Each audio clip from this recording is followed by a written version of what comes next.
Okay, now for question 4, we're given this graph, the graph of, and then here we can see this is a parabola's general formula, okay, and then here is an exponential function's general formula, and these graphs are sketched down here, and there's a lot of theory when it comes to graphs that we actually have to know, and when we do know that, it doesn't make them so scary. So I just saw one of the students just says that when she says she's this, it scares her and she doesn't know what to do. Well, if you know the theory, it's not very scary. It's actually fairly simple, but we'll look at that now. And then let's look at the other students' response. Okay, well, let's first look at the questions. So here's the graph formulas, and here's the graphs. And then the first question asks us to show that A is 1, B is 2, and C is -3. And they're obviously talking now about the lower cases, A, B, and C. So it's talking about finding the equation of a parabola. Now, guys, if we have to find the equation of a parabola, we always use one of two formulas.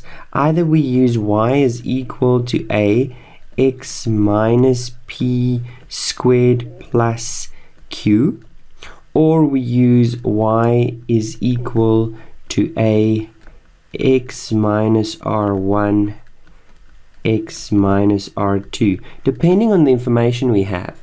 Now, if we had the turning point, so this is what we'll use if we have the turning point and one more point. Okay, this is what we'll use if we have the roots. That's what so the turning point is the point P comma Q. That's so I have P, I have Q, I've got one parameter left to solve, then I'll substitute the point to find A. This is if I have the roots, then I have R1, I have R2, root 1, root 2. That's the 2 points where we cut the x-axis intercept, and then we need one more point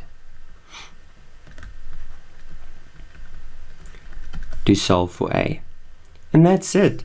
And so it is really, this is level 2 routine procedures. So which do we have here? There's the turning point, the coordinate C. We don't have his coordinates. We do, however, have the two roots, -1 and +3. And so to show that, and then we have another point. Usually the other point is our y-intercept. But I just saw the student using gradient formula, and guys, the gradient formula we can only use when we are working with straight lines. Okay, so this is good. She had again, she's using the straight line formula to find the value for C. No, this is not a straight line. We're working with parabolas. So let me show you how it would have been done. We would have simply said y is equal to a x minus the first root is -1, so it becomes +1, and x minus +3. Okay, there, I'm almost done. All I need to do now is to find for A. So I substitute my other point, which was the y-intercept, and that was 0, -3. And so we have -3 for y and 0 for x. So that's 0 plus 1, -3. 0 minus 3 is -3. And so here A is, in the end, if I multiply these two numbers, +1, -3, I get -3. A times -3 is -3. So A is equal to 1. Also, now I have y is equal to 1. So I'm not going to write it. X plus 1, x minus 3. Now you see the parabola's general formula is y is equal to ax squared plus bx plus c. So how do I get to the general format? I just multiply it out. X times x is x squared. Negative 1 times a positive 1, x, negative 3 gives me negative 2x. And positive 1 times negative 3 is negative 3. And there I've shown that a is 1, b is negative 2, and c is 3, negative 3. Okay, so it's really not difficult and definitely not scary. So, but there's that little bit of theory that I have to know, and you have to know it. If you know it, then it's simple. Determine the equation of the axis of symmetry of f, and hence the coordinates of c, the turning point of the parabola. Now we know that, again, what is the theory that I have to know? Okay. If I go there, I know that the axis of symmetry is P is equal to negative B over 2A. Okay, and it's actually the P is an X value. So they ask for the equation of symmetry. That means X is equal to something. An equation is either X is equal to something or Y is equal to something. One of those two. So we've worked out that B is equal to negative 2 over, that was B, was negative 2. So it's negative 2. And A was equal to 1. And so the equation of symmetry, if you simplify this, it's equal to 1. So what is the turning point? Well, we were given all the information for the parabola. X squared minus 2x minus c. So guys, even if you couldn't do that first question, please, I mean, okay, well, let me just see what the second student did. Yeah, yes, it's exactly what she did. P is negative b over 2a. Like, even though she did this first question completely wrong, okay, using straight line formulas, we already have all of the information now for the parabola. And because we do have all the information, we can now determine the equation of axis of symmetry for the parabola and the turning point. Again, I have to know my theory. This time, student 2 knew the theory because she knew that the equation is P is negative B over 2A. Substituted it, and now to find Q, we just substitute that point back into our original equation and get negative 4. Okay, so my turning point, and just be careful when they ask you for the equation, determine the equation of the axis of symmetry. We can't say it's P is equal to 1. We have to say X is equal to 1. And finally, they also asked me for the coordinates of C, the turning point. And student 2, even though she had the answer, she didn't put it in coordinates. So she would have lost a mark there. Okay. Determine the equation of G. Now, if we go to G, we see G is this equation here. And notice that G has two unknowns. It's got Q, and it's got the unknown Q, and it's got an unknown K. Now, again, we have to know the theory. If I have an expression, I usually write it like this: CBX plus A.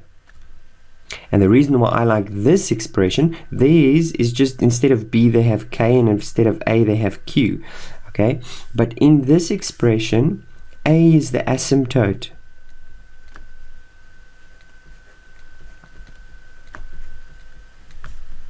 C is the distance between the asymptote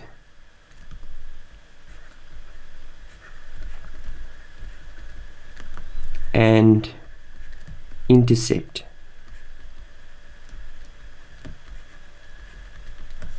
And B is the base. Now, usually we can read off the asymptote and we can figure out the distance between the asymptote and the intercept. Okay? And B we usually get by substituting a point. And so this is what we're going to, let's just go and look at the graph. What points do we have? Well, we've worked out C now. And so obviously if you didn't get C, you couldn't have done it, and we have a point here. So let's quickly see. We have the intercept. We have the intercept is -3. We also have in our equation, they told us that y is equal to -kx plus q. Now most people would then say, oh, so the base is -k. No, your base can never be negative. The base is k. C is the coefficient. So that is the distance between the asymptote and the intercept. So what we know is that the distance between here and there is -1. So that tells me that this must be -2. The asymptote must be -2. And that's then where I get that q is equal to -2, because q is the asymptote. And so now I've got y is equal to -kx minus 2. I've got one parameter to solve, so I substitute a point. Okay, now you could have done this by just substituting both those points. So for example, you could have said, in other words, to make it even easier, you could have just substituted a point, and because we have 2 points, we could have done simultaneous equations. So for example, I could have said y is equal to -k to the power of 0. That's the x-intercept, and it gives me a y of -3 plus q. And so I get -3 is equal to -1 plus q. Remember, anything to the power of 0 is 1.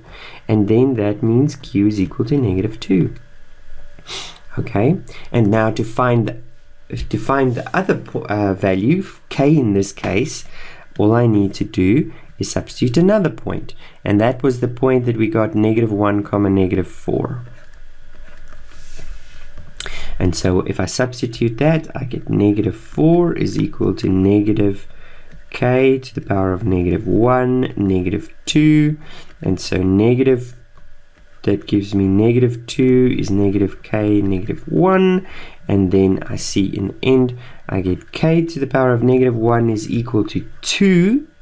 That means k, remember, -1 exponent means I'm working with a fraction. So k must have been a half.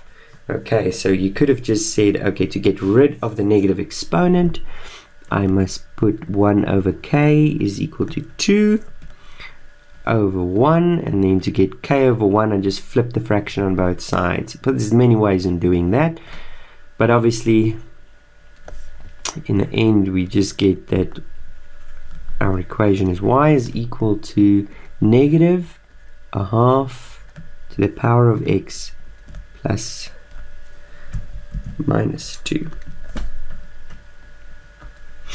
Okay, determine the inverse in the form of y. Now, this is the problem with some of these questions, is one, if you didn't get those 4 points, you're not going to get these 2 points. And that is a problem, because those 4 points are quite difficult routine questions. And this is a knowledge question. But, well, not really. Well, let's look at how would we find the inverse. Okay. Let's just see if the student got this. Yes, excellent. She got 2. And here she didn't get that one because she oh, I made a mistake. Wait a minute. I made the mistake. Thanks for correcting me. The point wasn't -1, the point was +1, -4. So that in NK, that's not -2, that's just k is equal to 2. So I apologize, but thank you very much for correcting me. I didn't look at that, but wonderful. Student 2 got that answer. Here, however, she did, I don't know what she did here. K to the power of 1 is equal to 2. So k is equal to 2. Okay, so that was a silly mistake. K is equal to 2, and now if we had to find the inverse, okay, she didn't find the inverse correctly, so let's go and find the inverse. Okay, the inverse swaps it around. Again,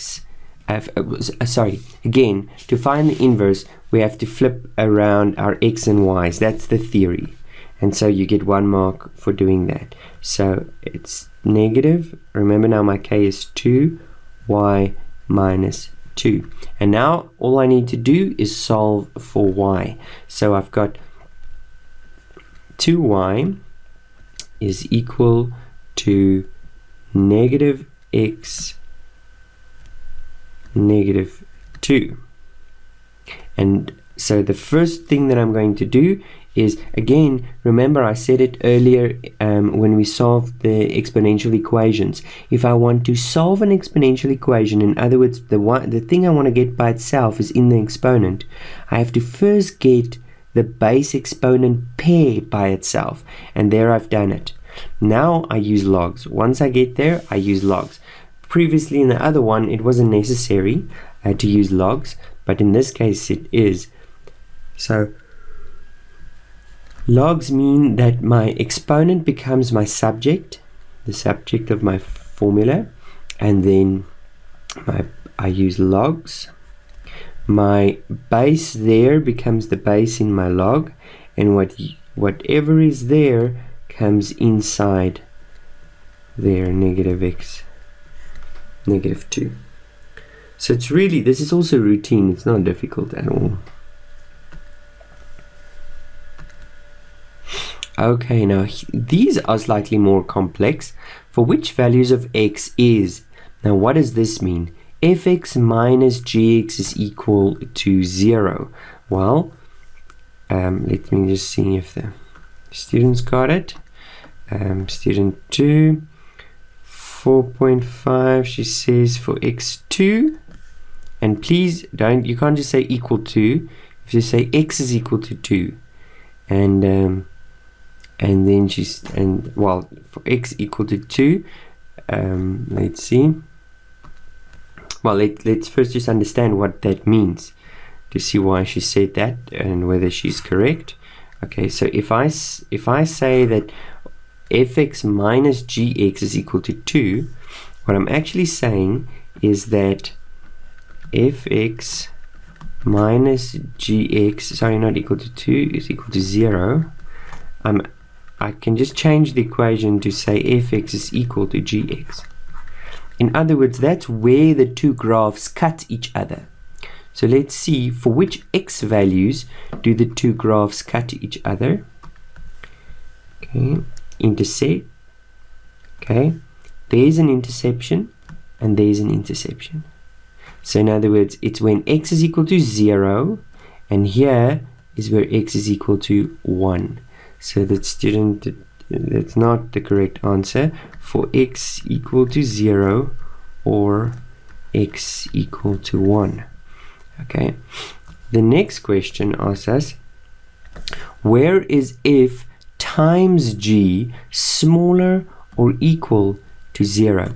Now guys, the reason why f minus g is equal to 0 there, what we're talking about when we say f and g is we're talking about the y values. The y values. So if I look at this, the y value for f is negative 3. The y value for g is negative 3. Negative 3 minus negative 3 is 0. The y values are equal. That's why we get the same answer. At this point, let's just take at this point, for example.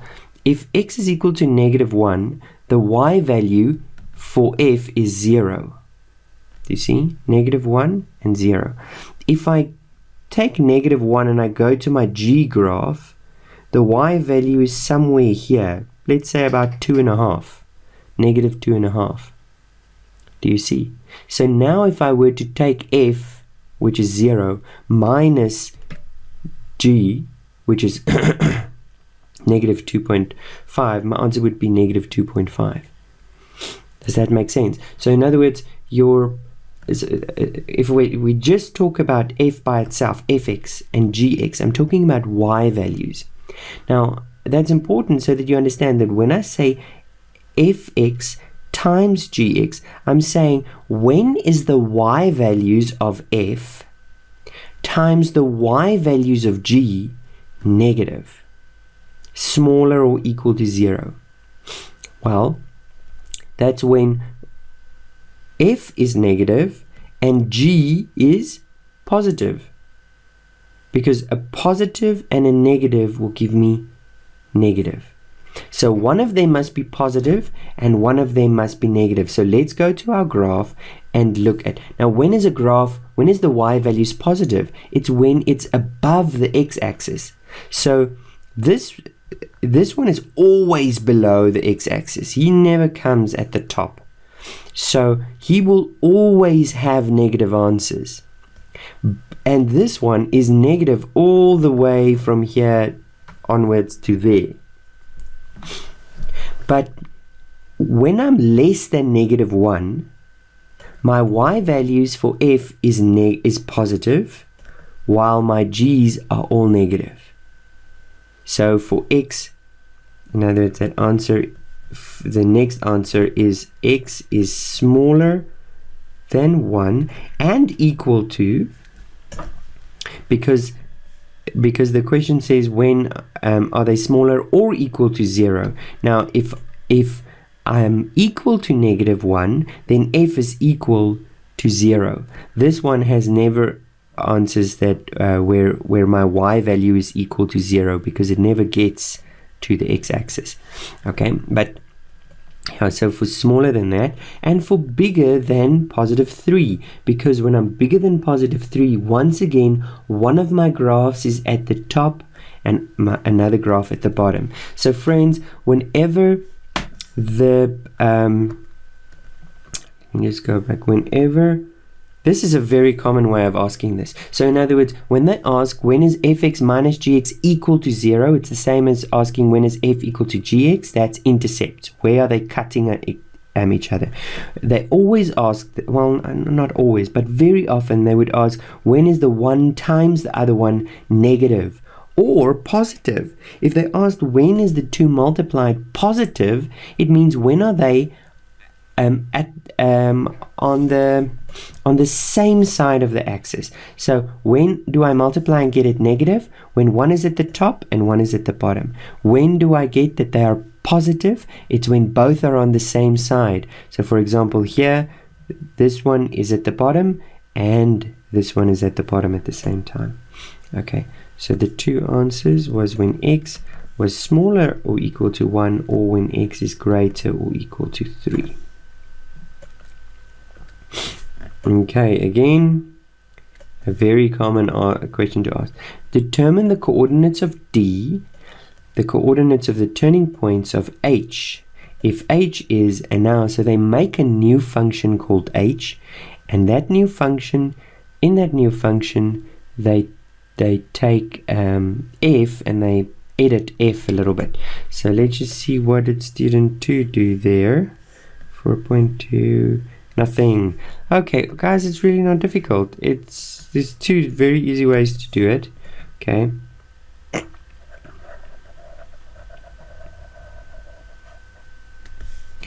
Well, for one, let me do the difficult way for you first. And the reason why I do the difficult way is because it's quick. Okay, and it relies on theory. So the theory is whatever I do to the x values, I have to do the opposite. So for example, when I double my x value, so remember that f's original turning point is 1, -4. Okay, whatever I now do to the x values, I must, the opposite will happen on the graph. So for example, when I double the x values, I half the coordinates. So that becomes a half. Every x value is now halved. And whatever I do outside of, so remember I just said f is the y value, so this is actually y. So y is added 4. And so whatever I do to the x, I do opposites, and whatever I do to the y's, I just apply. So this then becomes 0. Negative 4 plus 4. So that's the easiest way to do it. Alternatively, we could have just taken f and done the transformation. So fx is equal to x squared minus 2x minus 3. So f of 2x is equal, now instead of x I put a 2x squared minus 2 times 2x minus 3, and then I just simplify. So this is 4x squared minus 4x minus 3, and then if I want to get h, I just take this plus the 4 and then I add a 4 onto there. Minus 4x minus 3 plus 4 is plus 1. And so now I just do the same thing to get my turning point. I say p is negative b over 2a is equal to negative 4 over 2 times 4. That's where I get the negative, that's negative, so that's positive 4 over 2 times 8, so that's 4 over 8, which is a half. And then I substitute that into, this is now my new function hx, and so I put in that into my function, so I get 4 to the power of half squared minus 4 to the power of a half plus 1. And then this, if I simplify that, a half squared is a quarter. 4 times a quarter is 1. Negative 4 times a half is negative 2 plus 1. So I get 1 plus 1 is 2 minus 2 is 0. So do you see all the work I have to do if I don't know, actually including that, if I don't know the theory? The theory was very simple. The theory isn't so simple, but it's also not difficult. Whatever I do to the x, I do the opposite. So, for example, let me do a quick other one. Let's say we had another function, Lx. And Lx, we take f of x and we added 1 there and minus 2. So, whatever I do to the x values, I do the opposite. So, my original turning point was that. My new turning point is I added 1 to x, so I do the opposite. I subtract 1, so that's 0. I subtract 2 to the y value, because this is the y value. Subtract 2 and I just do that. It's negative 6. So that's how quick it is. Alternatively, I had to put this into the original equation, multiply it out. That's the routine way of doing it. But just knowing the theory makes things actually very easy. Okay, next question. Draw the sketch of. There they give us a parabola, and then they give us this information about the parabola. So immediately you'll see there's 4 points, and those 4 points are going to be given for the 4 pieces of information that they give you. On your sketch, they want to see that information. 1, and I understand if this student didn't put in the answer because she couldn't draw. Draw it. The student didn't do any functions, and so that's actually unacceptable. You have to try it at least. The course is very full of function work, and so you can't not do any function work in your question. So but nevertheless, we immediately know from here that it's a parabola. That's the first point you're going to be given, is for your parabola. The next thing, this is my center line, but that's the wrong formula. We need a negative b over 2a, and so I just put in a negative, but what I do on the left hand side I must do on the right hand side. So if I multiply the left with a negative, the right must have a negative. So my center line is 6. The next, they tell me the range of the function. Now for a parabola, the range goes from the turning point upwards or downwards. Now this one, so it depends. If my range is either from here, so arranges all the y values upwards, or it goes from there downwards. So they tell me my range is from -8 to positive infinity. So there I already have my shape, and I already have this point is then -8, and that point is 6. And then the next, they say me the roots of tx equal to 0 differ by 12. And that is this was a question like that exactly in the equation. So they say that the roots differ by 12. Between this point and that point, there's 12 units difference. Well, if the middle is 6, then obviously there's 6 on this side and 6 on that side. If that's the middle and the difference is 12, then obviously if that is 6, then this one must be 0 and that one must be 12. Okay, so that's definitely not a difficult question, just asked in a slightly different way. Okay, question 4.3. Here they give you another equation, log 3x, and they ask you to sketch the graph of h and clearly show all intercepts. And then given the equation, so first we have to sketch the log function.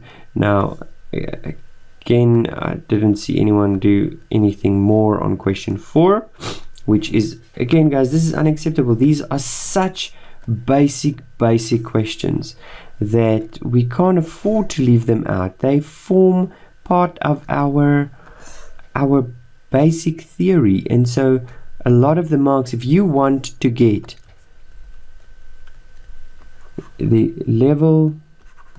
our level 1 questions make up 20% of the exam. Our level 2 questions make up 35% of the exam. Level 3 questions make up 30% of the exam. And our level 4 questions make up 15% of the exam. Now, if you leave out a whole question, you leave out a bunch of this. Okay, the whole question 4 is not a level 3 question. This is not a level 3 or level 4 question. To sketch the graph of this thing is a level 2 question.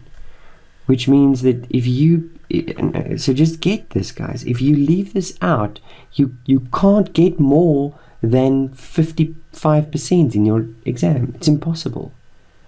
Okay, but anyway, so log graphs either look like this, simple as that, or like that, or like this, or like that.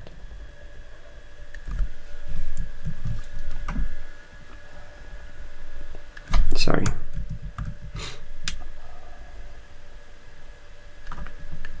Okay, so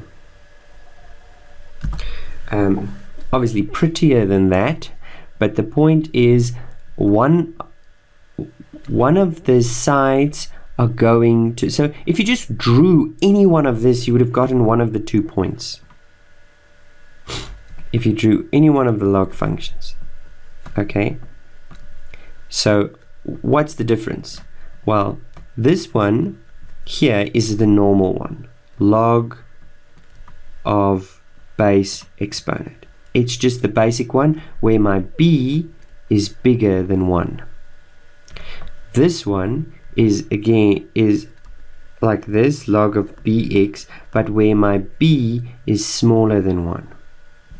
This one that's here is the same as this one. Do you see?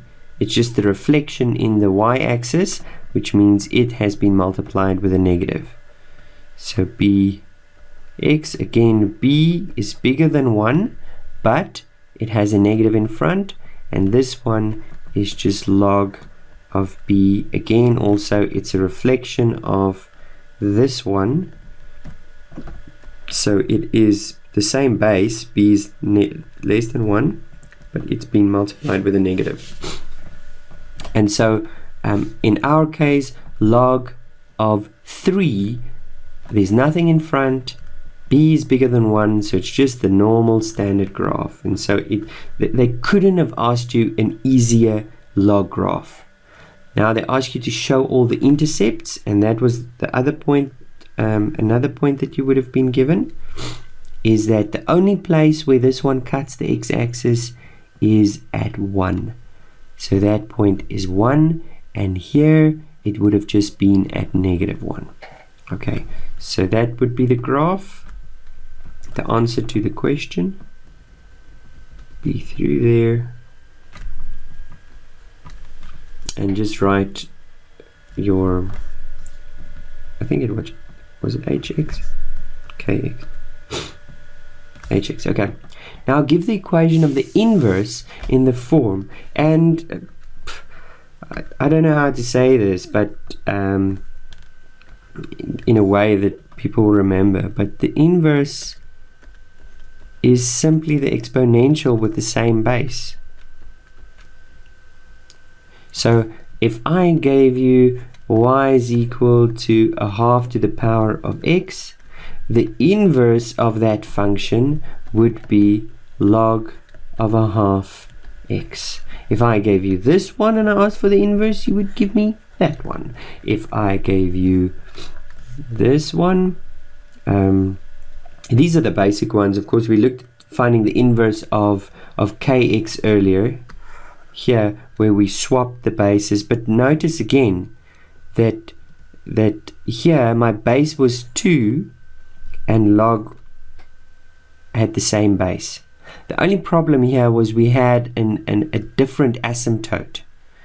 Okay, here we had a -2 asymptote, while if it was just y is equal to -2x to the power of or plus 0, okay, this thing would have given me a y.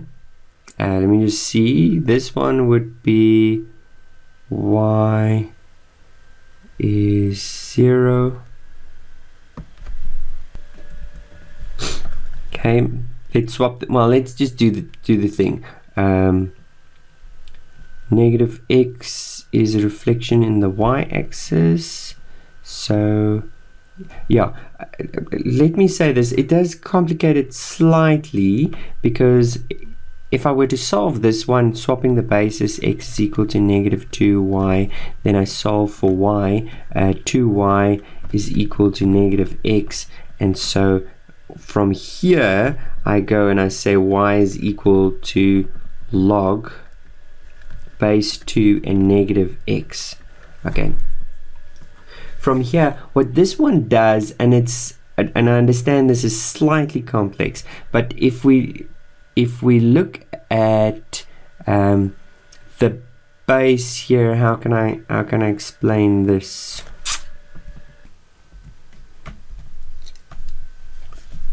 I suppose the best way to explain it is that when what's the law? When I add logarithms, I multiply the insides. Yes, so let's say this is log of 2 -1 times x. So this is log of 2. No, that's not going to work. Actually, the reason why it's not going to work is because I made a mistake up here. No wonder I'm confused. Sorry guys. This is not a negative there. This is a negative inside there. Sorry, that's why I'm confused. So the negative is inside there. So the difference is between whether it's on the right hand side or the left hand side is not a negative in front of the log, it's a negative inside the log. And it makes sense if you understand that when we have a log with a base, the inside may never be negative. And so if there is a negative, log of b, negative in front of an unknown, this thing must come out positive. So in other words, x must be negative. and that is why. So it can't be negative x. So that's why, sorry, this is exactly right. This is exactly right. You can't simplify this any further. And so when there is a negative in front, it could be, no, it's not, it could be. This one, when b is smaller than 1, if b is bigger than 1, but there's a negative in front, that would mean the same as having a negative base. An inverted base. Okay, same on this side. Okay, if there's a negative in there. Okay, I don't want to waste too much time on that. I'm sure I super confused you guys now. But I was just doing some of the very basic examples of exponents and their inverses. So what if I had y is equal to 2 to the power of x, then my inverse would be log of 2x. Okay, if it was y is equal to log and 2 over 3x, then my inverse would be the exponential 2 over 3 to the power of x. Well, what if it was something like y is equal to log 4 minus x? Then my inverse would be, and that's this is then when the base gets a negative in front of the x. So it is y is equal to 4 to the power negative x. Is that what I said before? Let me not confuse myself. No, comes in front of the base. Sorry, comes in front of the base. Negative in front there. Okay, let's move on. Because okay, write down the domain of h.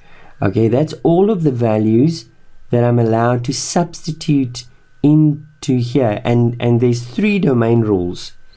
Only 3. Super easy. Again, let's clear this. 3 domain rules. Theory to know. Theory when in maths is really important. The first one is that if I have a fraction, x is not allowed to be 0. 2, if I have a root, x has to be bigger or equal to 0. And 3, if I have a logarithm, x is not allowed to be 0, and x is not allowed to be negative. So x is greater than 0. That's it, guys. So what is the domain for this function? Is just, for a logarithm, is just this last one. X has to be bigger than 0, or x is an element excluding 0 onto infinity. Okay. For which values of h is of x is h smaller or equal to 2? So let's do that. So when is log of base 3 x smaller or equal to 2? And then again, I just apply my exponential form. That just makes it easier. So in other words, what this means is that 3 to the power of 2 is then, let's see, x is the exponent, and that, so in other words, that must be, x must be smaller, so we keep x on the same side, smaller or equal to, so when x is smaller or equal to 9. Good. So remember what this means in my and then that maybe makes sense. So this is the base, this is the answer, and this is the exponent.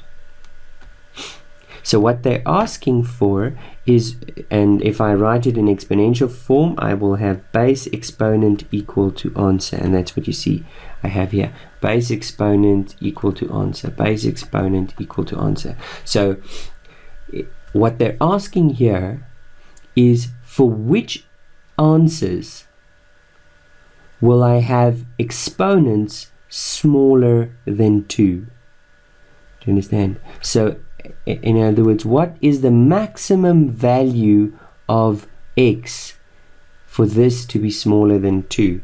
And that just comes down to this.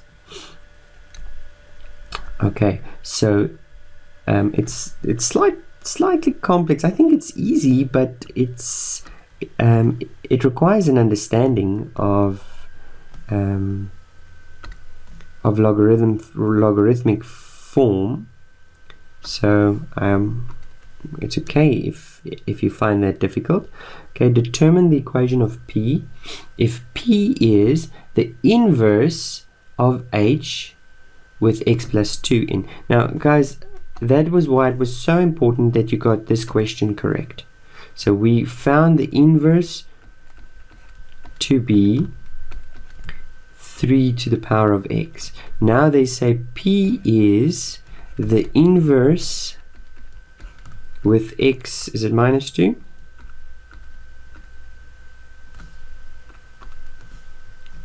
The inverse plus 2. And so we just see that's 3x plus 2. Okay, so it's really simple, but because you just substitute every x value in there with an x plus 2. Even if you didn't get this correct, you could have still done that. Whatever answer you got there, that's why you have to attempt every question. Whatever answer you get there, you just substitute in an x plus 2. Now, when I say you have to attempt every question, I don't mean in the exam you have to attempt that question. You move on, and you go on with the rest of that question if you don't know what to do, so that you can finish the paper. But you must have enough time in the end to come and put down something there. Your mind would have thought somewhere, you might have gotten some clues on how to do that, but you have to move on. Okay, that's question 4.